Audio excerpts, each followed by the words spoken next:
and action. Ya. Baik, assalamualaikum warahmatullahi wabarakatuh. Waalaikumsalam. Selamat pagi anak-anak. Pagi. Nah, kembali lagi bersama Bapak di mata pelajaran Pendidikan Pancasila dan Kewarganegaraan. Baik, sebelum belajar, marilah kita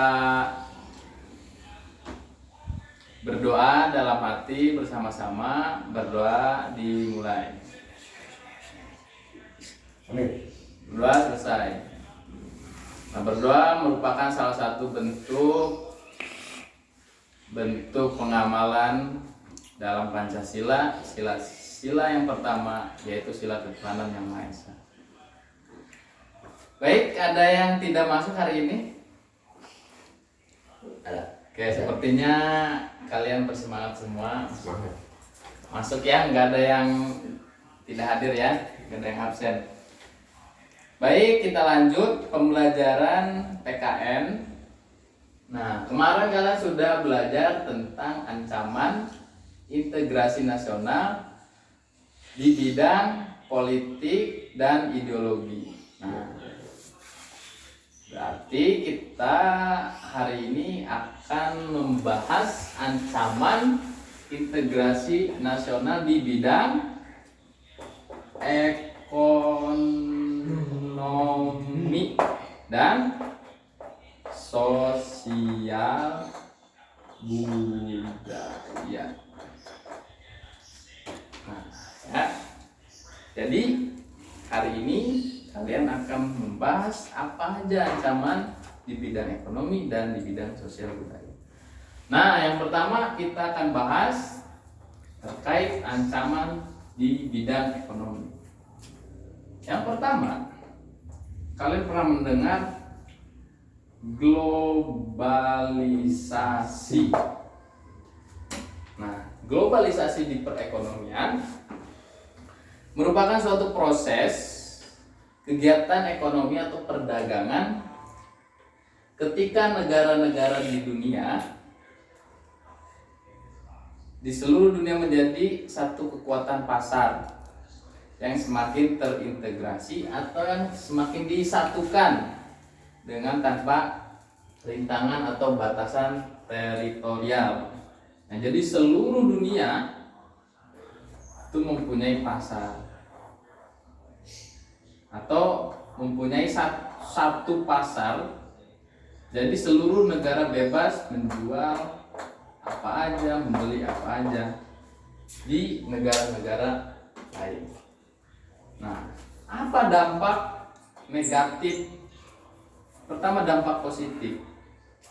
Apa dampak positifnya? Positif terkait dengan globalisasi perekonomian. Positifnya yang tadi, kita bisa menjual barang keluar. Nah, itu salah satu bentuk positif dari globalisasi perekonomian. Cuman apa yang menjadi negatifnya atau yang mengancam perekonomian di Indonesia? Salah satu ancamannya adalah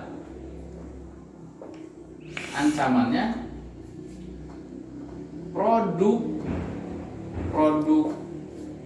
dalam negeri itu akan mempunyai saingan yang berat atau akan bersaing di tingkat internasional. Jadi contohnya begini. Contoh negara Cina itu menjual HP. Nah, sedangkan di Indonesia ada yang menjual smartphone misalnya.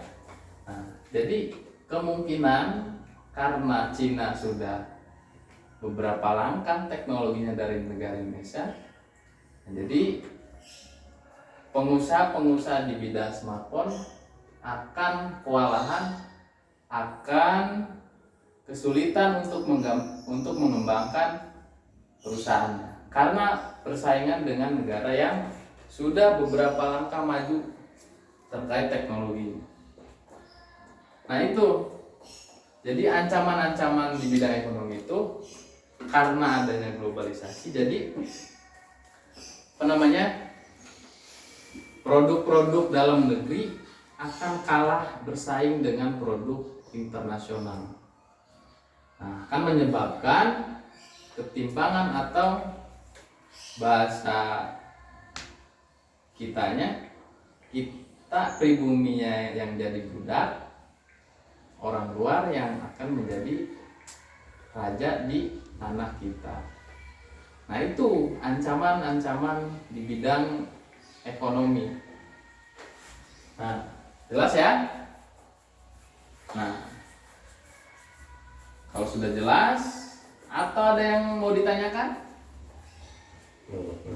Kalau tidak ada, Bapak lanjut ke ancaman yang kedua. Apa? Ancaman di bidang sosial budaya. Sosial budaya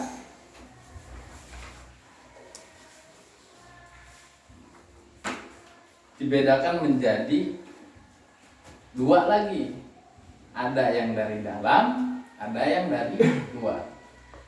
Ancaman dari dalam itu apa aja? Dalam ya. Dalam negeri, ancamannya apa aja? Sosial dan budaya. Ancamannya yang pertama kemiskinan. Kedua, kebodohan.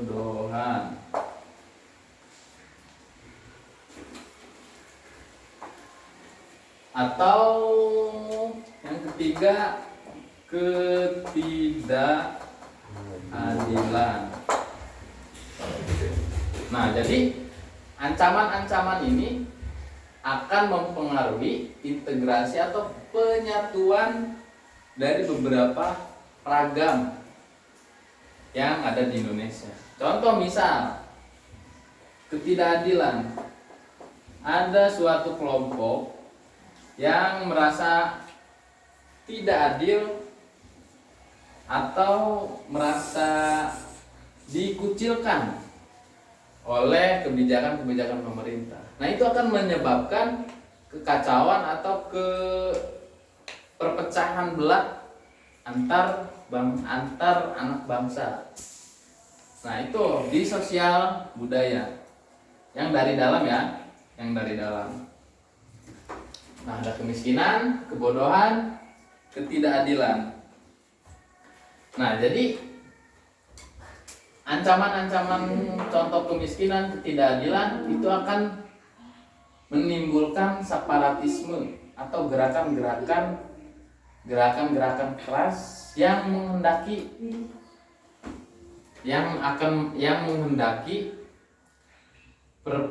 perpisahan atau ingin memisahkan diri dari negara Indonesia. Nah, jadi contoh yang kemarin itu terkait ideologi, terkait politik, separatisme. Nah, salah satu latar belakang terjadinya separatisme itu dari ketidakadilan atau bahasa kitanya dianaktirikan. Nah, itu akan menimbulkan gerakan-gerakan separatisme atau teroris atau kekerasan. Nah, itu ya. Nah, lanjut. Ancaman sosial budaya dari luar.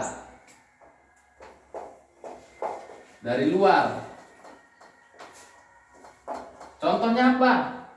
Contohnya fashion atau berpakaian ya. Nah, budaya Indonesia itu identik dengan sopan, baju tertutup rapi. Nah, dengan adanya budaya-budaya yang luar yang masuk ke Indonesia, itu akan menjadi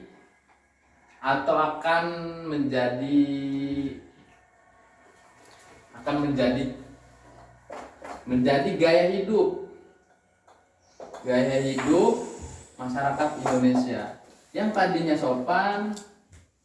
Karena terinfeksi budaya-budaya luar, maka akan menjadi gaya hidupnya yang contoh ya, maaf nih, kayak cewek memakai rok mini atau bikini ya. Nah, itu. Atau misalkan gaya hidup bermewah-mewahan. Nah, itu sama. Itu budaya-budaya luar yang diadopsi oleh orang-orang Indonesia. Nah, sebenarnya itu budaya-budaya yang akan mengancam integrasi atau persatuan nasional. Nah, itu ancaman sosial budaya terhadap integrasi nasional. Jadi kita bagi dua, ada yang dari dalam, ada yang dari luar. Nah, sampai sini ada yang mau ditanyakan terkait dua ancaman tadi ya, di bidang ekonomi dan di bidang sosial budaya. Baik, kalau tidak ada, mungkin Bapak cukupkan pembelajaran hari ini dengan kalian. Semoga kalian mendapatkan wawasan setelah belajar kali ini. Nah, Bapak nitip kalian harus rajin membaca buku untuk menambah wawasan kalian ya. Baik, kalau begitu Bapak ucapkan terima kasih. Mohon maaf bila ada kata-kata yang kurang baik. Bapak ucapkan mohon maaf. Nah, sebelum menutup pembelajaran hari ini, marilah kita membacakan doa. Dalam hati berdoa dimulai. Berdoa selesai. Nah, silakan beres-beres. Kita pulang ya. Terima kasih. Assalamualaikum warahmatullahi wabarakatuh.